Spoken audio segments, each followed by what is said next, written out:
मेरा मेरा सवाल ये था कि जो पंच पहले हुआ करते थे कि एक शादी में शादी का रिश्ता भी आदमी गांव के लोग ही लगवाते थे, रिश्ते के बाद में उसको क्या देना है क्या लेना है, शादी के बाद अगर कुछ दिक्कत होती थी तो उनके बीच में समझौता भी वही लोग करवाते थे। तो एक पंच वाला मामला होता था, लेकिन अब वो सारी चीजों को सरकार के साथ में जोड़ दिया गया है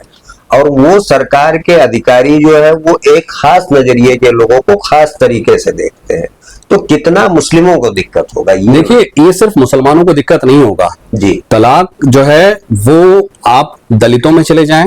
आप हमारे यहाँ देवी पूजक समाज है उनमें चले जाएं, या और देसाई समाज जो अपने आप को रबारी कहता है, गौपालक समाज है जो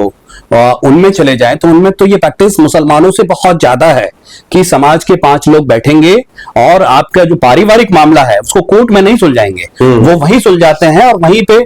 या तो घर बनेगा या घर टूटेगा, और जो भी मामले हैं वहां पर होता है, वो कोर्ट कचहरी नहीं जाते हैं। तो ये सीधे तौर पर उनके खिलाफ है। मुसलमानों में तो महिलाओं को यह अधिकार दिया था, मुसलमान में महिलाओं को निकाह के वक्त यह अधिकार दिया है कि वो तय करेगी क्या महर होगा, वो ये तय करेगी कि अगर उसके साथ जाति हो रही है तो उसको खुला का अधिकार है कि वो अपने मर्जी से तलाक ले सकती है। तो मुस्लिम लॉ में सीधे तौर पे तो मुदाखलत है ही, क्योंकि वो सारे महिलाओं के अधिकारों को छीना जाएगा। जो अधिकार मुस्लिम समाज में बहुत प्रोग्रेसिव होकर 1400 साल पहले लेके आए थे कि महर होगा, आपको आप अगर नहीं सेटिस्फाइड है अपनी लाइफ से और आपके साथ जाति हो रही है, आपके साथ हिंसा हो रही है, और तो आप चाहे तो खुला मांग सकती हैं, और वो खुला देने का खुला लेने का उसके पास अधिकार था। तो वो सारी चीजें सिर्फ मुसलमानों को नहीं, मैं इसलिए कह रहा हूं कि ये उन तमाम दबे कुचले तबकों को नुकसान करेगा। इन्होंने आदिवासी समाज को तो बाहर रख दिया है, लेकिन क्या वो आदिवासी समाज को लंबे समय तक बाहर रखेंगे? मेरा सवाल कि जब मैं दिल्ली हाईकोर्ट के मीना के जजमेंट को पढ़ता हूं तो उस जजमेंट में यह था कि एक मीना समुदाय का युवक था, वो गया कोर्ट में कि हम हिंदू मैरिज एक्ट के हिसाब से हमारी शेड्यूल ट्राइब था कि हमारी शादी हुई है और कोर्ट को मुझको तलाक देना चाहिए, मैं अपनी बीवी मेरे को टॉर्चर कर रही है। कोर्ट ने उसको सुना, उसके बाद उसकी बीवी का पक्ष सुना, वो आई, उसने कहा कि हम तो शेड्यूल ट्राइब्स हैं और हम तो प्रोटेक्टेड हैं और हमको आप हमारा तलाक नहीं करवा सकते, हमारे में तलाक नहीं होता। अब वो मामला फैमिली कोर्ट ने मना कर दिया कि आपको तलाक नहीं मिलेगा। अगला बंदा गया दिल्ली हाईकोर्ट, दिल्ली हाईकोर्ट ने उन सारी तमाम दलीलों को, दोनों पक्षों की दलील को सुना और दिल्ली हाईकोर्ट ने कहा कि मैरिज जो है वो हिंदू मैरिज एक्ट के हिसाब से हुआ है, इसीलिए हम इसको तलाक दे रहे हैं, लेकिन केंद्र सरकार को ये डायरेक्ट कर रहे हैं, ये कर रहे हैं कि वो यूसीसी के ऊपर विचार करें कि जब जहां पर कोर्टें इस तरह से व्यू आदिवासी समाज को लेकर रख रही हैं, तो मुझको नहीं लगता कि आदिवासी समाज को बहुत लंबे समय तक इससे बाकात रखा जाएगा। ये तो सिर्फ राजनीतिक तौर पर आदिवासी समाज को अलग रखा गया है ताकि मुसलमान, आदिवासी और तमाम अकलियत एक साथ मिलकर ऐसे असंवैधानिक फैसलों के खिलाफ लामबंद ना हो और उनकी गैर जरूरी चीजों के खिलाफ आवाज ना उठाएं। अच्छा शमशाद साहब, एक सवाल ये भी उठता है कि नजदीकी रिश्ते की जो शादियां हैं वो नहीं कर पाएंगे, इसको मैं एक सामाजिक बुराई के हिसाब से अगर देखूं तो कैसे इसको देख सकता हूं? क्योंकि शहरों में या गाँव में आदमी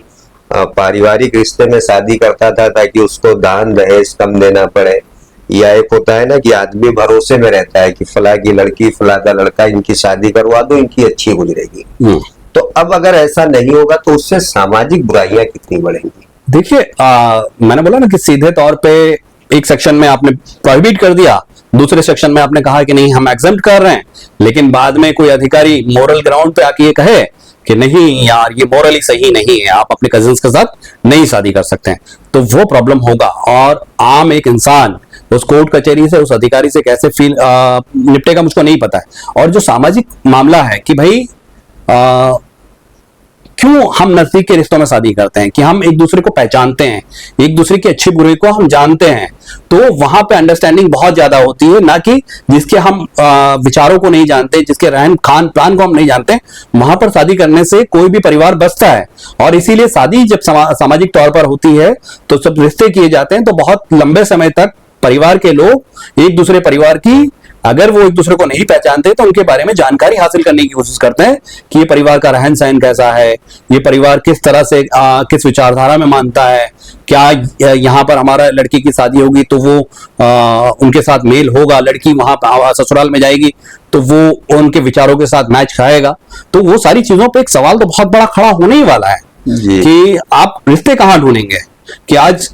ऐसे भी लिंग अनुपात का जो मामला है वो हम देख रहे हैं कि देश के कई राज्यों में लिंग अनुपात जो है वो बहुत ड्रास्टिकली एक दूसरे से अलग है, और जहां पे लड़कियां कम पैदा हो रही हैं, लड़के ज्यादा पैदा हो रहे हैं, रिश्ते ऐसे ही बहुत मुश्किल से लोगों को मिलते हैं, और इस तरह के अगर प्रावधान होंगे तो और ज्यादा दिक्कत होगी। गुजरात में एक ऐसा समुदाय है पाटीदार, वहां पे तो शादियां नहीं हो पा रही है।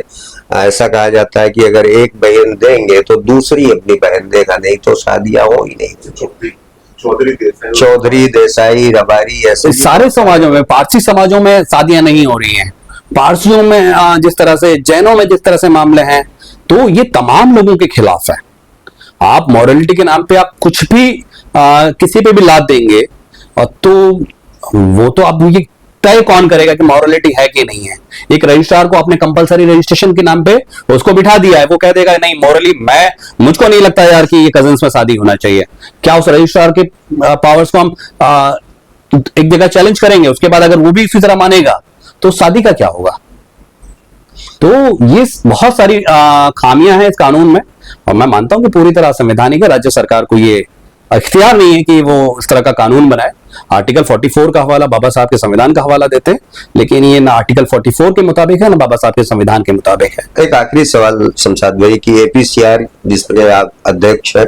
उसकी जिम्मेदारियां कैसे बढ़ गई है और क्या कुछ अब आपकी टीम काम करेगी इसको लेके? देखिए, जैसे कि मैंने आपको पूरी चीजें बताई कि मुसलमानों को सीधे तौर पर डरने और घबराने की भी जरूरत नहीं, कि ऑलरेडी तलाक को लेकर कानून मौजूद है, ऑलरेडी गुजारा भत्ता को लेकर कानून मौजूद है, तो बहुत घबराने की और खौफजदा होने की जरूरत नहीं है। लेकिन हाँ, ये सीधे तौर पर मुसलमानों को दबाकर ये दिखाने की कोशिश है कि पोलराइज किया जाए कि देखिए हमने तो सबके लिए समान कानून बना दिया है। वो समान कानून की जरूरत कहाँ है। तो एक APCR के अध्यक्ष के तौर पर, एक नागरिक के तौर पर, एक मानवाधिकार कार्यकर्ता के तौर पर हम ये मानते हैं कि मुस्लिम समाज को और देश के हर नागरिक को ये जानने की जरूरत है कि यूसीसी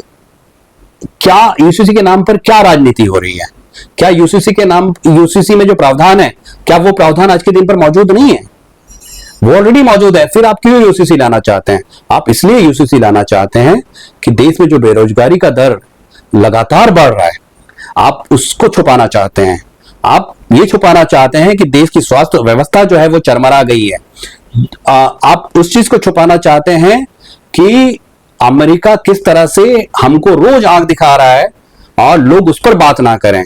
आप वो छुपाना चाहते हैं कि बड़ौदा में जब बरसात हुई थी और लोगों के घरों में पानी आ गया था, लोग डूब गए थे, और 2026 में जब तमाम महानगर पालिकाओं के चुनाव आ रहे हैं तो हम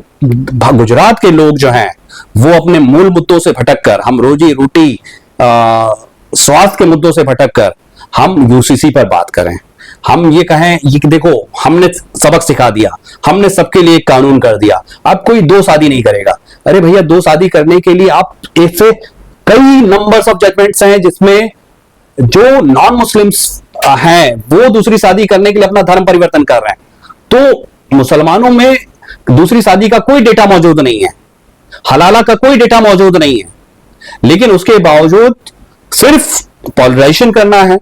लोगों को वर्गलाना है कि वो अपने मूल मुद्दों की बात ना करें। इसीलिए सारी चीजें हो रही है। और APCR अपनी जिम्मेदारी समझते हुए लोगों से उसने अपील किया है कि वो ऐसी छोटी छोटी चर्चाएं आयोजित करें। हमारे जो संविधान के जानकार लोग हैं, हमारे जो कानून के जानकार लोग हैं, जो यूसीसी उत्तराखंड को जिन्होंने पढ़ा है, वो उनके बीच में जाएंगे, उनसे बात करेंगे और उनको ये मुतमईन करेंगे कि इससे डरने और घबराने की जरूरत नहीं है। लेकिन ये देश के संविधान पर हमला है, तो देश के संविधान को बचाने की सबसे पहली जिम्मेदारी मुसलमान के कंधों पर है, अकलियत पर है, क्योंकि संविधान ही एक वो है जो उनको वो तमाम अधिकार देता है जिसको राज्य सत्ताएं छीनना चाहती हैं। तो उस संविधान को बचाने के लिए लड़ाई है। तो इसीलिए तमाम मुसलमानों को, दलितों को, आदिवासियों को, अकलियतों को, तमाम हिंदू समाज को और तमाम देश के नागरिकों को देश के संविधान को बचाने के लिए यूसीसी के खिलाफ खड़ा होना पड़ेगा।